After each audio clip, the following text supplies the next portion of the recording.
예수님이 오셔서 병 고침 사역을 하신 것은 본인이 메시아임을 밝히기 위한 것이었습니다. 이사야 35장 5절 말씀입니다. 그때에 맹인의 눈이 밝을 것이며 못 듣는 사람의 귀가 열릴 것이며. 우리는 이런 병 고침 사역을 성령 사역이라 하며 오늘날 많은 목회자들은 이런 사역을 하고 있고 또한 이런 성령 은사를 꿈꾸는 목회자들이 많습니다. 그리고 성도들 또한 감기만 들려도 목사에게 안수 기도를 받기를 원하는 성도들도 있습니다. 그러나 예수님이 병 고침과 귀신을 물리치신 것은 제사함, 왕의 귀한 포로에서 해방이란 의미입니다. 쉽게 이야기해서 예수님이 메시아임을 알리기 위해서입니다. 그런데 우리들은 예수님이 누구신지 알고 있습니다. 그러면 기독교는 병 고침이나 귀신을 물리치는 종교가 아니라는 것입니다. 성령님이 하시는 일은 하나님을 알게 하고 하나님을 믿게 하는 일입니다. 바울은 어린아이는 무른 음식을 먹지만 장성하면 딱딱한 음식을 먹는다고 했습니다. 이 말은 무슨 뜻일까요?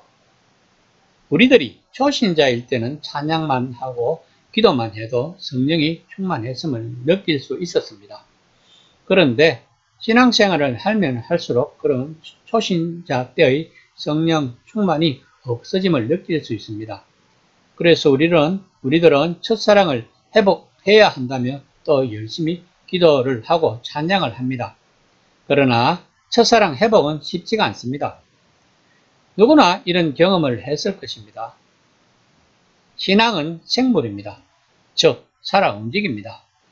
신앙이 자랄수록 거기에 맞는 신앙 생활을 해야 하는 것입니다. 그러면 바울이 이야기한 딱딱한 음식을 먹어야 하는 것입니다. 그럼 딱딱한 음식은 무엇일까요?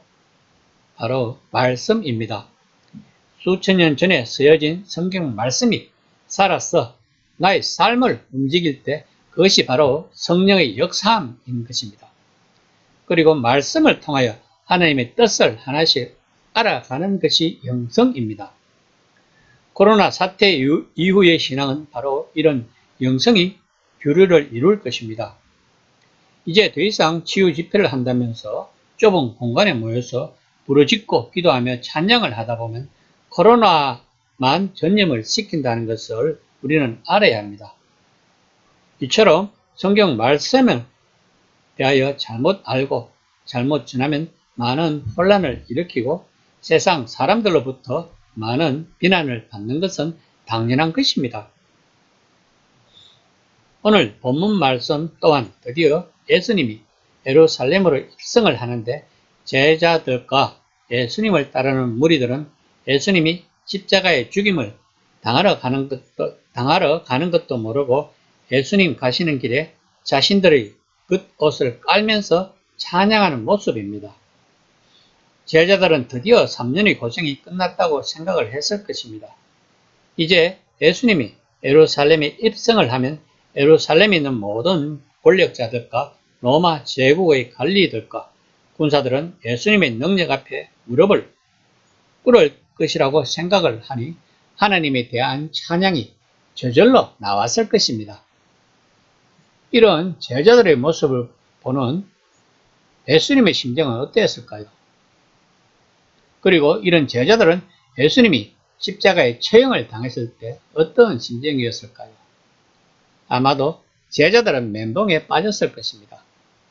이처럼 예수님과 제자들은 서로 동상이몽을 꾸고 있었던 것입니다. 19장 30절 말씀입니다. 너희는 맞은편 마을로 가라. 거리로 들어가면 아직 아무도 타보지 않은 나귀 새끼가 매어 있는 것을 보리니 풀어 끌고 오라. 본절은 스가랴 9장 9절의 예언의 성취라 볼 수 있습니다. 즉 예수님은 창검의 군대를 거느린 무력의 왕으로서가 아니라 바다에서 바다까지 강에서 땅끝까지 화평을 선포하는 평강의 왕으로서 예루살렘에 입성하고자 하신 것입니다. 그리고 예수님은 누가 나귀를 데려가냐고 물으면 주가 서시겠다고 하라. 고 31절에서 말씀하십니다. 예수님은 예루살렘이 초행길이 아니다는 것을 우리는 알아야 합니다. 아마도 예수님이 미리 준비를 해두었다고 신학자들은 이야기합니다. 19장 35절에서 36절 말씀입니다.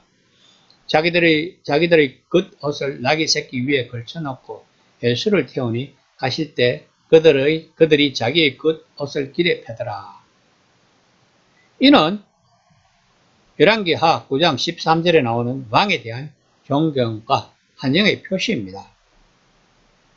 19장 37절 말씀입니다.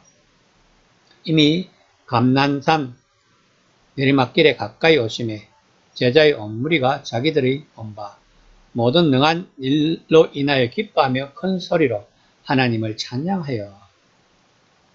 여기에 등장하는 군중들은 갈릴리 지역에서부터 동행한 사람들도 있었을 것이고 여리고에서부터 동행한 사람들도 있었을 것이며 벳바게와 베다니 사람들도 있었을 것입니다. 아무튼 이 모든 사람들은 예수님을 환영하며 찬양하는데 그 찬양은 예수님의 모든 기적과 이적을 보았고 들었기 때문입니다.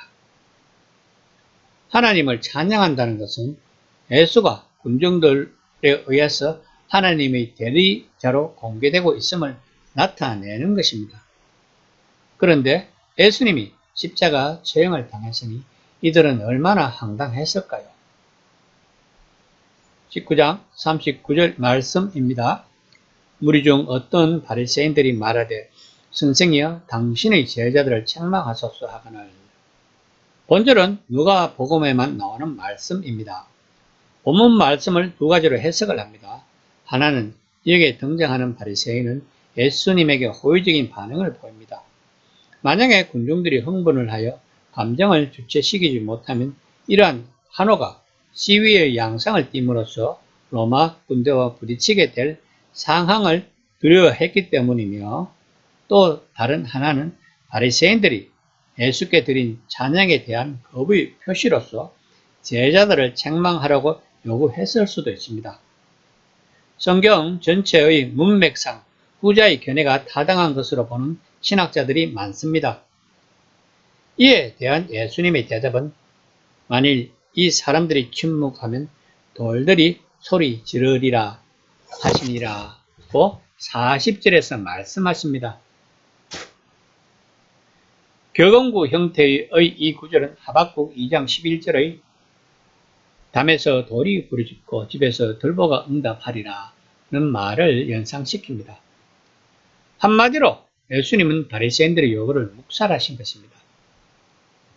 바리새인들의 요구를 묵살하시며 자신을 환호하는 군중들을 보면서 예수님은 어떤 생각을 했을까요? 자신이 십자가의 죽음을 당하면 이들이 흩어질 것이라는 것을 예수님은 알고 계셨을 것입니다. 제자들을 보면 우리는 잘 알 수 있습니다. 제자들은 예수님이 십자가에서 처형을 당하자 전부 도망을 하여 숨어 있었던 것입니다. 그러나 예수님은 이런 자들을 위하여 십자가에서 죽임을 당하신 것입니다. 쉽게 말하면 본인들이 믿고 싶은 것만 믿으려고 하는 자들을 위하여 예수님은 슬슬이 십자가에 올라가신 것입니다. 그런 예수님을 십자가에 못 박을 수밖에 없는 성부 하나님의 심정을 우리는 알아야 합니다. 자신의 독생자를 십자가에서 죽는 것을 바라보시는 성부 하나님의 심정을 우리의 자식이 십자가에 죽임을 당했다고 생각을 한번 해보세요. 이런 하나님에게 우리가 어떻게 우리의 소원을 말하며 들어달라고 때를 설 수가 있겠습니까? 우리는 왜 하나님이 독생자이신 예수님을 십자가에서 죽임을 당하시게 했는가를 알아야 합니다. 이것을 알지 못하면 우리는 서로 동상이몽을 꾸고 있는 것입니다. 이 시간에 한번 생각해 봅시다. 나는 이때까지 성령의 사역에 대해서 어떻게 생각을 하고 있었는지를. 이것을 똑바로 알지 못하면 우리는 예수님과 동상이몽을 꿈꾸고 있는 것입니다. 성령 사역은 말씀이 우리를 변화시키는 것입니다. 우리는 이를 위하여 끊임없이 성경을 묵상하며 하나님이 내게 주시는 메시지를 찾아가야 합니다. 이것이 바로 기독교의 영성입니다. 나는 과연 영성을 추구하고 있는가를 한번 생각해 봅시다.